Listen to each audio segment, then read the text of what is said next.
내 지인 중 남편이 술 합병증으로 몇 해 전 돌아가시고 두 딸을 홀로 키우는 엄마가 어느 날 내게 와 사는 게 너무 힘들어 하며 울었다. 마치 그날은 남편이 지방에 간 날이라 늦은 밤까지 그의 긴 슬픔과 그녀가 겪어내야 했던 아픔을 위로하며 격려할 수 있었다. 그동안 마음과 몸이 많이 회복돼 밝게 살려 노력하던 그녀는 지쳐 있었다. 아무에게도 못했던 말을 내게 하기 시작했다. 난 이해해. 부모님 심정을. 난 몸에 장애를 갖고 태어났어. 그 시절 나이 찬 나를 늙은 부모가 계속 돌볼 수는 없다 생각했겠지. 대신 날 맡아줄 것이 필요했겠지. 부모가 강제로 시킨 결혼이라 어쩔 수 없는 선택이었다 한다. 나는 철든 이후 늘 부모에게 가족에게 미안했어. 그 시대는 내가 홀로 살 수 없는 시대 배경이었어. 몸에 장애를 갖고 태어난 나는 몸도 약하고 키도 작아. 난 아무 일도 할 수가 없어. 난 홀로 살고 싶었지만 그럴 수 없었어. 부모님이 정해준 도피처로 부모 없이 어렵게 살던 학력이 낮고 주물 공장 노동으로 홀로 살던 착한 청년을 소개받아 결혼했어. 친정 형제 자매들도 모두 고등교육을 받고 그 동네에서는 유지였던 부모 덕에 나도 고등교육은 받았지. 어머니가 위암으로 시한부 삶을 사셨기에 당신 죽기 전에 나를 맡길 곳이 급하셨어. 나도 알아. 그때의 집 분위기 거부할 수 없었어. 난 이 남자의 결혼이 죽기보다 싫었지만 어쩔 수 없는 선택이었다 했다.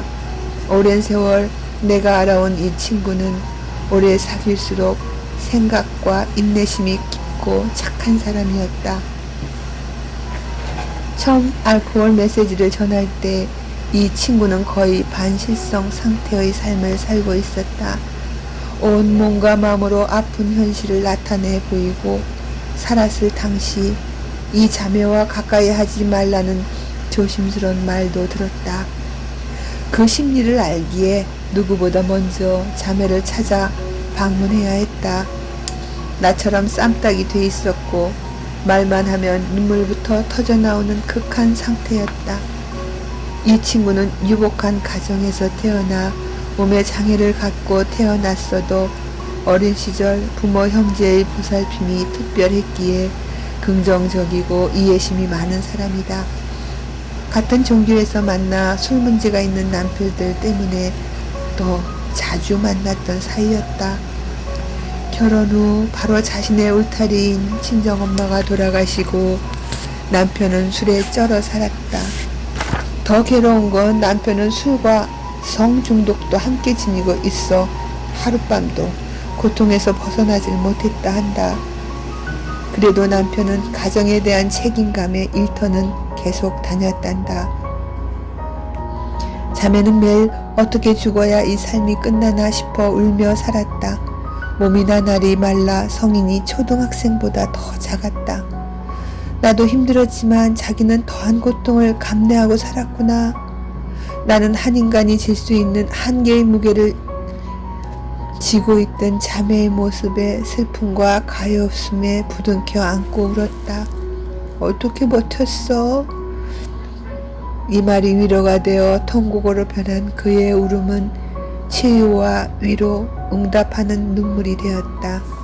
그날 저녁 그녀는 처음으로 자신을 이해해주는 나를 만나 신의 도움이라 감사해 했다.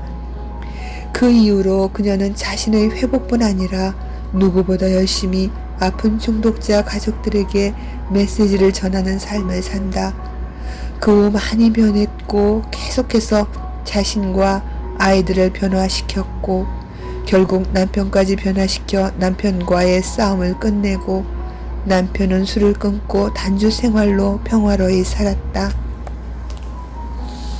아무에게도 자신의 고통을 말할 수 없었고 친자매에게조차 너가 문제야. 중독자와의 삶을 모르는 세계에 사는 타인은 나를 이해해주지 못했어. 그 후론 나를 이해하려면 알라는 모임에 가서 그곳에 모인 사람들 입으로 하는 내 얘기를 직접 들어줘 했어. 그러나 아무도 알려하지 않았어. 나만 미친년 소리를 듣고 살았다고 한숨 섞인 말을 했다. 알라는 모임을 알기 전까지 난 나만 이렇게 사는 줄 알았어. 세상에 이렇게 중독 종류가 많은지도 몰랐어. 다 멀쩡해 보이는데 우리가 모를 뿐 내 형제 자매만 봐도 관심이 없어. 내가 술 중독자와 성 중독을 갖고 있는 남편과 살 때 아무도 제대로 날 이해하지 못하고 비난했어. 내 형제 자매들도 중독이 뭔지 몰라 대화가 안 통했어. 난 괴롭고 힘들었지. 어디에도 나의 말을 이해하고 이가 없었어. 고통의 중앙에 나 혼자였어. 아무도 내 사정을 이해하지 못하니 도울 수도 없었겠지. 내 아픈 심정을 절박함을 말하면 외계인 취급을 해버렸어. 남편에게 너가 더 잘해줘. 그러면 술을 덜 먹을 거 아냐. 나는 철저히 친정 식구들에게조차 이해와 위로를 받지 못했어. 중독이 뭔지 그들은 몰라. 고통 속에서 울부짖어도 너가 못나서 그래 하며 내 탓으로 치부해. 더 이상 말하고 싶지 않아. 난 입을 다물었어. 유일하게 친정아버지께 남편의 상태를 말하고 이혼시켜달라 울며 말했어. 같은 남자로도 중독 증세를 이해하지 못하고 나를 말리셨어. 참고 살라고. 나는 울었어. 누구든 한 달만이라도 내 삶을 살아보라 해봐요. 난 지쳤어요. 딸아이 둘을 두고 나가고 싶어. 안 되면 죽을 거야. 울며 도움을 청해도 아버지의 말씀은 성중독은 대상을 가리지 못해. 설사 그 대상이 자녀라 할지라도 기막힌 이 한마디, 난 죽을 수도 없었어. 너가 아이들을 버리고 떠나면 어린 딸들이 다쳐. 이 한마디에 다시 주저앉았다고. 자녀를 구하려면 내가 죽어야겠구나. 세상이 미쳤어. 뭐 이딴 고질병이 각 가정마다 한두 개는 있나 봐. 건전한 사고를 갖고 있는 사람은 몇 안 되고 세상에 정신병자들이 넘쳐나는 것 같아. 하긴 나도 미쳤다는 걸 인정해. 내가 미쳐서 미친 인간들만 보이는 걸까? 난 모르겠어. 이 불행을 만드는 사람들이 왜 살아갈까? 나는 이해할 수 없지만 세상에 불필요한 것이 있을 리가 없는데 모르지. 알 수 없는 신의 계획이 있겠지. 알고 싶지도 않아. 남편을 지병으로 떠나보내고 허망한 마음은 남편의 문제로 그동안 신경 쓰지 못했던 두 자녀의 상처난 마음과 몸이 보였다. 큰딸아이는 심성이 착하고 여리다. 괴로움의 소용돌이 속 자녀들의 성장은 병들 수밖에 없던 환경이었다. 큰 자녀가 고등학생 때 병을 발견했다. 갑자기 관절 현상으로 쓰러져 병원에 실려가는 일이 많아졌다. 둘째는 극심한 우울증 증세로 어린아기 때부터 별일 아닌 일에도 울고 보채는 악순환이 심해지고 나이가 들어 결혼할 때가 되는데 더 심해져서 마음이 절망스러웠다. 아이들을 병들게 한 게 부모인 우리 죄로 느껴져 그 무거운 현실을 남편 없이 홀로 받아들이자니 답답한 심정이라 했다. 나는 안다. 그렇게라도 자녀를 지켜낼 수 있었던 건강한 엄마 덕인 줄 자녀들은 알아야 했다. 어느 날 자녀들이 힘든 엄마에게 철없이 원망과 화살을 쏘아내기에 큰 자녀를 따로 만나 엄마의 고충과 진실을 말해줬다. 엄마는 차마 딸들에게 말할 수 없던 아빠의 중독 증상에서 너희를 구하기 위해 절벽에 매달려 사는 것을 너희는 알아줬으면 해. 이제 너희는 성인이니 엄마를 도와줘. 자네들이 지금 이렇게 살 수 있는 건 자네들이 원망하는 못난 엄마 덕분이라 설명했다. 자녀들은 세상에서 가장 훌륭한 엄마를 모시고 산다고 생명 걸고 너희를 지키려 산 흔적을 얘기해줬다. 자녀들은 안다. 그러나 아직 어머니를 이해할 정도로의 심리치료가 된 것도 아니다. 몰라서가 아닌 남 탓하는 습이 남아있는 탓이다. 자녀분들 중 이유 없는 슬픔이 자주 올라온다면 한 번쯤 내 무의식의 슬픔이 아닐까 생각해보자. 내 기억에는 없으나 엄마가 나를 태중에 안고 있을 때 받은 극한 슬픔과 두려움이 내 무의식 중 나타남일 수 있음을 알고 특히 상처받았을 어머니를 마음속으로 이해하고 위로해보자. 그 이해가 원망을 거두는 힘이 될 때 부모를 이해하고 감사함을 찾는다면 내가 치유되는 지름길이다. 그건 내 슬픔이 아니었다. 내 어머니의 슬픔이 내게 나타난 증세였다. 나의 자녀가 여자친구를 잠시 사귀었는데 2달도 안 된 듯한데 헤어지자 통보했다 말했다.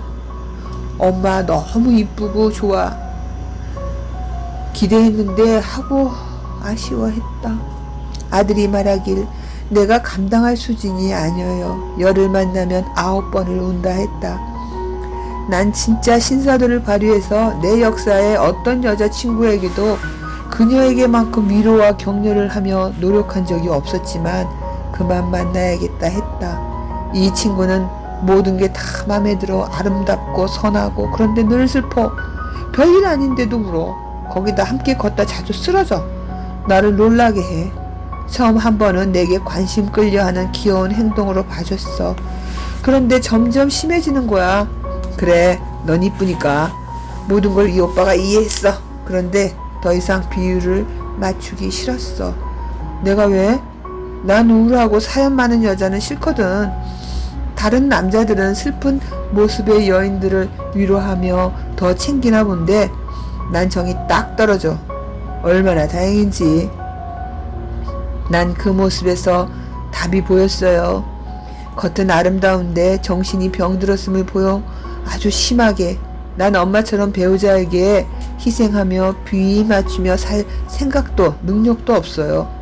그 여자친구를 볼 때마다 가슴이 어디서 많이 답습된 경계 신호가 올라와. 상처가 많은 여자 중독자이구나. 난 연애 경험이 많아서 알아. 더 묻지도 않고 조용히 이별을 고했어. 우리 가족이 가장의 술 문제로 어떻게 힘든 삶을 살았는지 내 자녀는 너무나 잘 안다. 박사 논문을 쓸 수도 있을 것 같다. 다행이다. 우리 주변에는 자신이 왜 무슨 이유로 상처로 아파하는지 모르는 이들이 많다. 주변을 탓하기 전 나를 깊이 정직하게 바라볼 필요가 있다. 해답이 내게서 발견되는 경우가 많았다. 모든 이들이 알 수 없는 상처로부터 자유로워지길 바랍니다. 내 자녀와 잠깐의 인연이었던 자녀에게도 평화가 함께하길. 지금은 따스한 침대에서 밤새 걱정으로 뒤척일 일 없이 단잠을 자고 일어난다. 새벽 제일 먼저 일어난 남편은 향기 좋은 커피를 탄다. 잘 잤어? 다정한 미소로 아침 인사를 건넨다. 난 나이 듦이 좋다. 젊은 시절 미성숙했기에 겪어야 했던 수많은 시행착오로 하루하루가 버거웠다. 술과 함께 사는 나날은 늘 반복되듯 해결 못하는 사건들로 피곤한 나날이었다. 숙면을 취할 수 없었고 긴 밤을 울며 걱정하며 누구든 원망하며 수많은 밤을 꼬박 세웠다. 눈 뜨고 아침을 맞는 게 두려웠고 싫었다. 지금 이 순간 같은 고통의 시간이 영원할 것 같아 절망스러웠다. 지금 내가 과거로 돌아간다면 어린 나를 위로해 주리라. 괜찮아.